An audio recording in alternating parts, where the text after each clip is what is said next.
I'm Kevin Zelko, a Seattle area realtor. I'm here to give you a tour of one of my favorite neighborhoods of Ballard. This is my episode of For the Love of the Neighborhood. I take you around a tour of all my favorite restaurants, bars, parks, and everything else in between in Ballard. Ballard is located in northwest Seattle, between Fremont, Greenwood, and the Puget Sound. It's a large historic neighborhood that can pretty much take care of all your needs from entertainment and nightlife. Ballard's second residents were Scandinavians once they pushed the Native Americans away, the Duwamish, off their land. These immigrants brought influences of sea-based economies and fishing, shipbuilding, and woodworking as well. Ballard was once known as the shingles capital of the world. All of the shingles across the country were coming out of little old Ballard. The Scandinavian roots are truly in Ballard. Whether you're watching an old Almost Live episode, they'll mention it as well, or talking about Oofda Lane or Snooze Junction. It's all pretty Scandinavian in these parts. When talking to locals, you'll often hear the love of old Ballard and just everything old Ballard. It's really here. One of my favorite places in Ballard is here at Marvin's Garden. Why is because of the bell tower. That bell used to be in old Ballard City Hall, put up in 1890 when Ballard became incorporated. And then in 1907, when Ballardites voted to become incorporated in the city of Seattle, there were 1,500 votes. 800 said that they want to join city of Seattle. 700 said they didn't, and well, we all know it's a part of Seattle now. The 700 that didn't got pretty protesty about it, and they went ahead and hung a black flag at City Hall and draped it in black. And if there ever was to be a Ballard revolution, this would be where it started. It'd be Free Ballard. You'll see it on bumper stickers, tongue-in-cheek. But if it ever got serious, this would be where it would be. The bell also has a little bit of personal meaning, as it's a place where my wife and I had our first kiss. So we come down here to memorialize it sometime. It's also a really nice place to come during the Ballard market on the weekends. You can grab some food and grab a picnic. There'll be buskers here. Really fun. Nice place to come.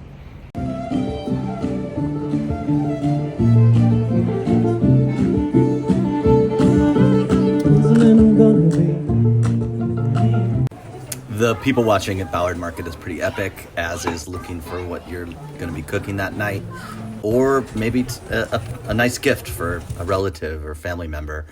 You can find everything down here. It's really wonderful. I love propolis, and don't miss the corn dogs. This market really captures the spirit of what is Ballard. You can find anything, as I mentioned, and it's just really a wonderful time. The people watching is exquisite. Ballard really has done a great job at keeping its old buildings in great condition. Here's the firehouse you saw. You also saw the Carnegie Library. There's tons of old dive bars that you just can't find anywhere else in the city. It's a lot of flavor and old-timey dive bars that just still have so much character. There's a music scene in Ballard at the Tractor, or if you're off going to Sunset Tavern. Pretty much any night of the week, you can find live music at one of the venues, or there's a couple other venues around. It's great seeing the music scene thriving in Ballard. Pinball fans will love 4B's, excellent pinball, and the great food at Highliner. You'll also find delicious food at Ocho right there, too. This spot, the Ballard Cut, is well known for its whiskey and bourbon. You can find anything you're looking for in that avenue, so always recommend it. But it also just shows you some of the old Ballard kind of architecture. All of the storefronts down below, this is the oldest part of Ballard, where downtown was, but they all have offices upstairs. On one of them, I used to take my child for a speech class. It was pretty wonderful, but pretty great to have an office down in this kind of area. Be a little dangerous on your lunch breaks, just for all the choices, including what you can find at the Ballard Cut. As I mentioned, Ballard really does love history. You'll see tons of the old restaurants and bars kind of designed in old-timey feeling, with lots of old references to the old Ballard. And most Ballardites are really proud of their beer. Ballardites have about 10 to 12 breweries out there right now. That number was much higher a couple of years ago, but it's come down a bit. And you're seeing a lot more higher quality breweries sticking around. There's some great options for all types of beer lovers, whether it's sour beer, hoppy beer, ciders, just you name it, you're going to find it. It's a really great place to explore the love of beer. And Ballard does have a pretty deep history when it comes to having dive bars.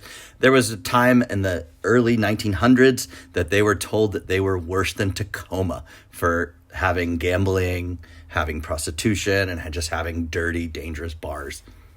Ballard has really cleaned that up these days and now has one of the best dining scenes in the city it can offer.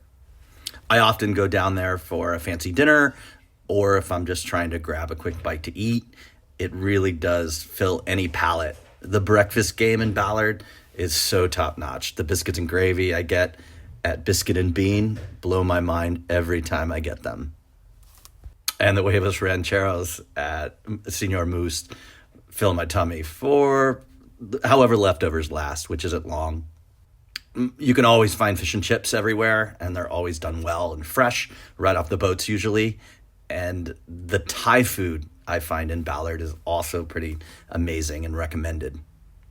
It really does seem like there's endless options that'll just keep coming back to Ballard as much as you can, filling up your tummy. It's great nightlife, great food. Oh, those other coast sandwiches. Great food at San Fermo. It just doesn't stop, does it? Another excellent brunch spot I recommend is The Dish in Ballard.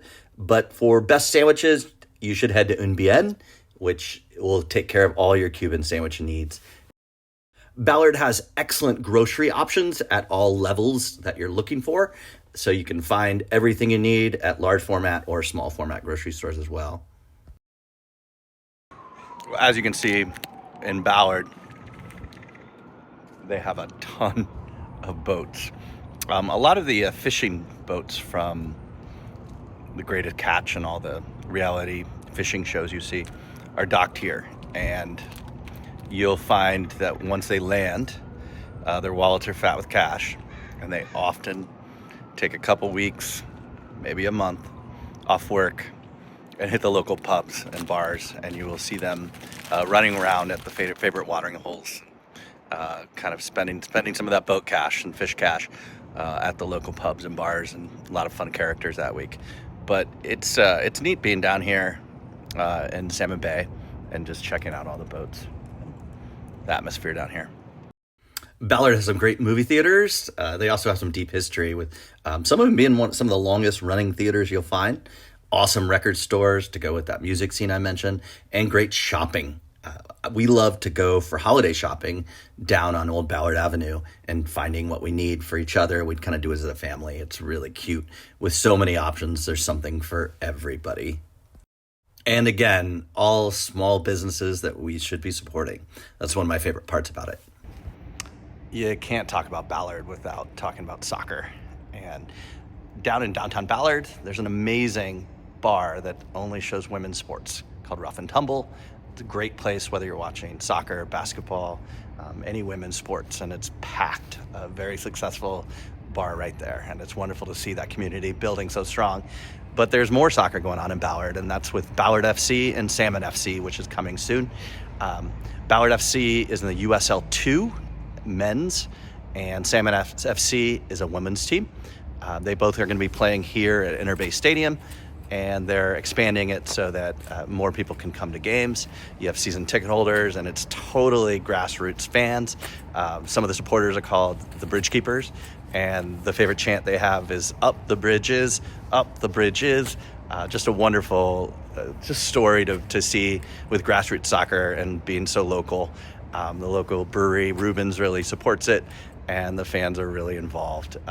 And there's always a dream that when Ballard FC plays in the Open Cup, that they'll get to play either the Sounders, the Timbers, and it'll just be really amazing when they get that chance, that opportunity.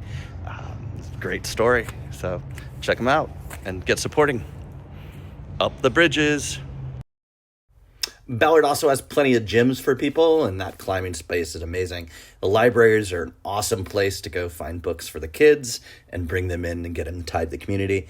And the National Nordic Museum is really an excellent place to learn about the history of Scandinavia and also in Ballard. It's just a wonderful connection, and the troll's always there waiting for you.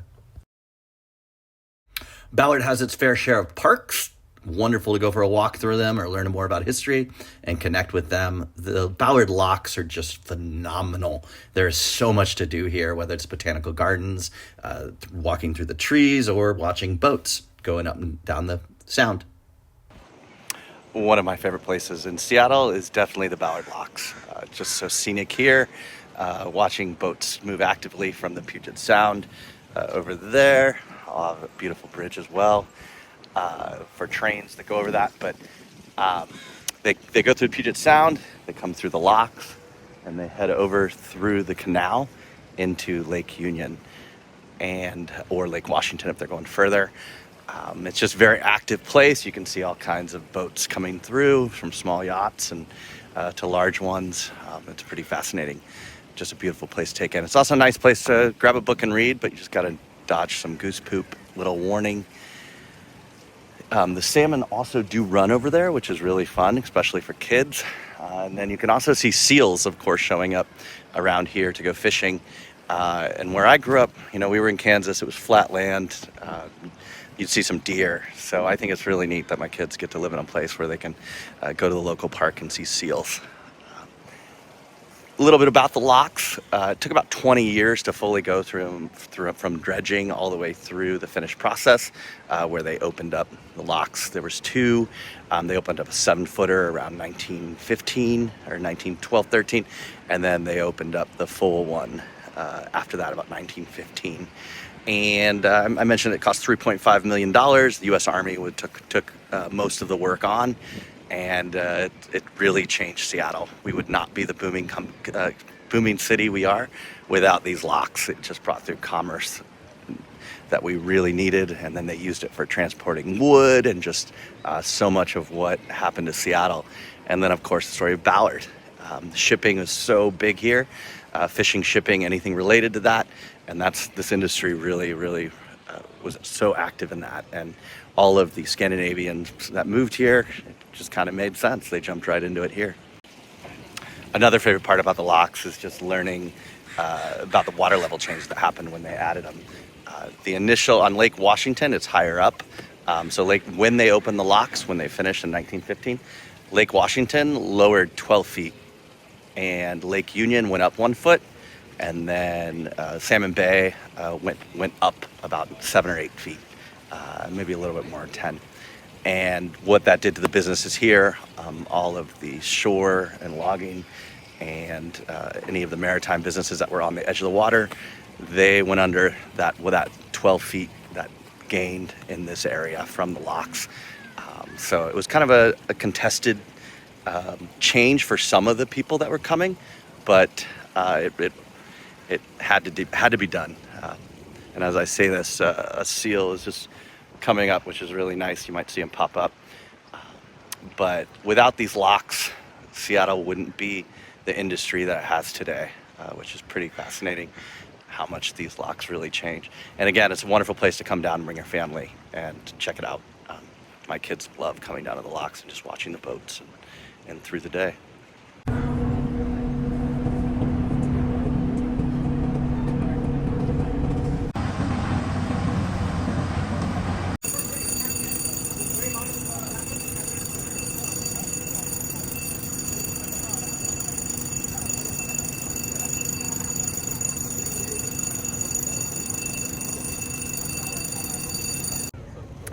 Over here to my left, the botanical gardens are over there. There's also a wonderful naval museum and fishery museum. You can just learn anything about the shipping area over there. It's a wonderful museum. In that garden, you'll find a bunch of old growth trees, which are just beautiful. You'll also find some old English flowers, and make sure you stay away from the goose poop. Because the salmon are going through here on the salmon ladder, you'll often see a bunch of cranes over here flying around and seals. I was watching another seal over here. It's a pretty fascinating time. You can look online to see when the salmon are swimming. Ballard does boast some of the area's best beaches, and you will find Seattleites in the summer swimming, playing beach volleyball, and just going about life on the sea. Really nice in this beach. It's a great place to visit in Golden Gardens. Another favorite thing to do with my family is bring them to this old-timey ice cream shop that's down by Golden Gardens. I can't wait to hear when we're older that they loved going there so much. It's a fun time. Another little secret is learning about Sunset Hill. It's such a wonderful place to walk to and catch the sunset looking at the Olympic Mountains. It's just beautiful, overlooking the Puget Sound. You learn so much about the geography when you spend more and more time there. And it's just a great place to spend an afternoon. Now that I think I have you all wanting to move to Ballard, let's look at some real estate numbers to see where things fit in the budget. The median Ballard single-family house costs $1.15 million. The median townhome, $835,000, and the median condo is $524,000. Ballard is made up of single-family homes with about 35% of them, 38% townhomes, and 27% condos. An interesting historical note about Ballard, when it joined Seattle, they had to readjust the street names. So you'll see tons of street names change at that point so they could match up with the numeral system that Seattle used. I could spend hours looking at the old street names and just kind of giving a laugh on how things would have been different if Ballard had never incorporated. Ballard is one of the most dense neighborhoods in Seattle and has really been increasing in population. There's all kinds of home styles there, like classic Tudors, farmhouse styles, and even New World homes built within the last decade. You can find whatever you're looking for with the size that Ballard is. It's a very large neighborhood.